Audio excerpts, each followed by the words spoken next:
هلا بنات، شلونكم؟ شو اخباركم؟ جيت اليوم وياكم مشاركة لطيفة وجميلة، وان شاء الله يا رب تعجبكم. طبعا مشاركة اليوم ما وياكم من بيت اختي معلوش ومن بيتي، لانه اليوم اني راح ارجع لبيتي، لكن بعد الغداء هنا مبلشين احنا قاعد نسوي غداء.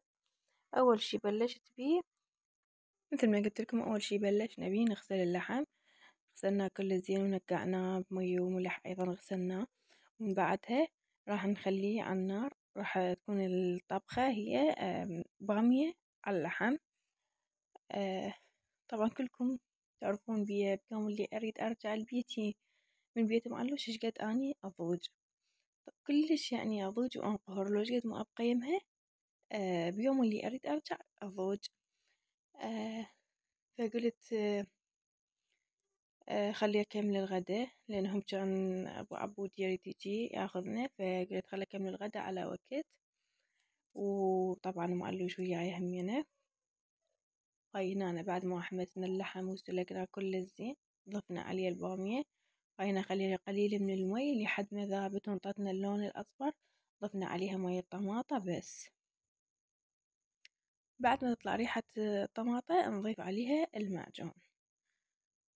أي فبعد ما كملنا الغداء على أمان الله رجعنا للبيت.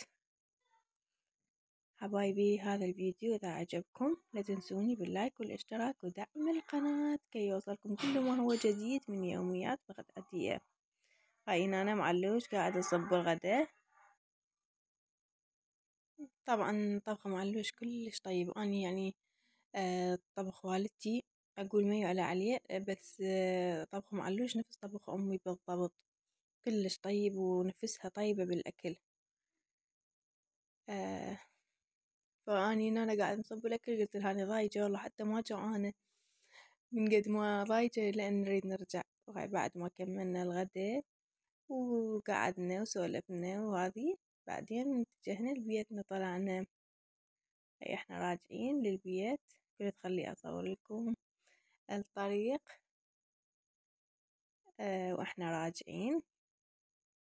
طبعا صحيح يعني بيت أختي كلش أحبه وأرتاح يمها وهذي، لكن كل إنسان ببيته ياخذ راحته، يحس نفسه مستقر ببيته، يحس إنه يعني كل شيء ببيته يحسه غير. حتى لو بأقرب يعني شخص عندكم تروحوا له، من ترجعون بيتكم تحسون نفسكم جايين من سفرة طويلة تعبانين. بس ما أسولف لكم، رجعت لبيتي لقيته فوضى، صاير فوضى، لأن أني ويم بيت أختي صار كلش ترابة الجو، فصايرة خبصة. ورغم أني نظفت كل شي ورحت، بس من رجعت كأنما البيت صار له فد 10 أيام 15 يوم ما حد ساكن بيه. فبديت أنظف وكل شي نظفته وخليته مترتب ونظيف. خلف الكواليس كان الشغل أكثر، صورت لكم شي مقتطفات طبعا من تنظيفي. بس قلت لازم أشارككم ولو شي بسيط. تعرفون التصوير ياخذ وقت، ولازم يعني أنطيه مساحة كلش كبيرة. فصورت لكم شغلات بسيطة. طبعا ذني العلب طتني إياهن أختي معلوش. قلت راح أخليه هنا بهذا المكان، بس بعدني ما مخليه بيهن شي، ما مفكرة شنو أخلي بيهن. فرتبت لهم مكان هيجي، فهي سويت الشكل مالت الكاونتر صار أحلى من قبل. أنا بديت أكنس، ومن بعد ما كنست مسحت البيت وعطرت وكملت كل شي. ما سولف لكم كمية التعب اللي تعبته. وراح أسوي دولمة. طبعا هاي احنا هذا تنظيفي. والدولمة أيضا ثاني يوم من رجعتي من معلوش، مو نفس اليوم صارت يعني.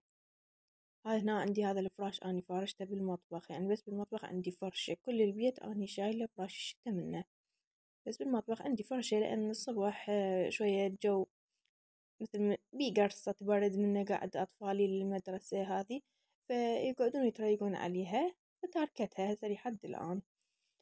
أي فهنا أنا راح أبلش بالدولمة. حضرت كل شغلات الدولمة وراح أبلش بيها، وأني مصورت لكم إياها وتعرفون تجربتي وطريقتي بالدولمة، لكن حبيت إنه أصور لكم شغلات بسيطة، ما راح أصور لكم كل تفاصيل الدولمة لأن كل متابعيني يعرفوني شلون أسويها.